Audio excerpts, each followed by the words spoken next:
झारखंड में tribal rights की बात हो तो छोटा नागपुर टीनेंसी एक्ट 1908 सबसे बड़ा हथियार है, लेकिन रियलिटी में इस एक्ट का वायलेशन आज भी एक बड़ा मुद्दा बना हुआ है। सीएनटी एक्ट 1908 बिरसा मुंडा के रेबेलियन के बाद लाया गया था।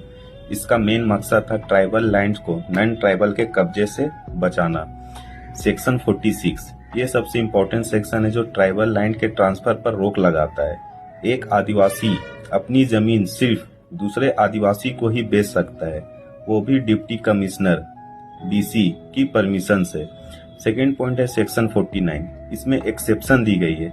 जमीन नॉन ट्राइबल्स को ट्रांसफर की जा सकती है, लेकिन सिर्फ इंडस्ट्रीज, माइनिंग या पब्लिक पर्पजेस के लिए।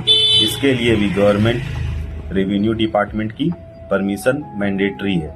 सेक्शन 71A रिस्टोरेशन, अगर किसी ट्राइबल की जमीन गलत तरीके से ली गई है तो इस सेक्शन के अंडर डीसी के पास पावर है कि वो जमीन वापस दिलवाए होता है। डिस्पाइट स्ट्रिक्ट लॉ सीएनटी के एक्ट के काफी वायलेशन देखने को मिलता है। बेनामी ट्रांसफर, नॉन ट्राइबल्स लोग किसी ट्राइबल के नाम पर जमीन खरीद लेते हैं, लेकिन असली कंट्रोल और पैसा उनका होता है।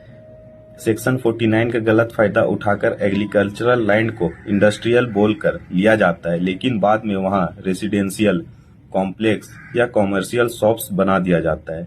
एंड थर्ड पॉइंट जो सबसे इम्पोर्टेंट है, power of attorney. Tribal owner से साइन करवाकर पावर ऑफ अटर्नी ले ली जाती है और फिर बिल्डर या मिडिल मैन उस जमीन पर कब्जा कर लेते हैं।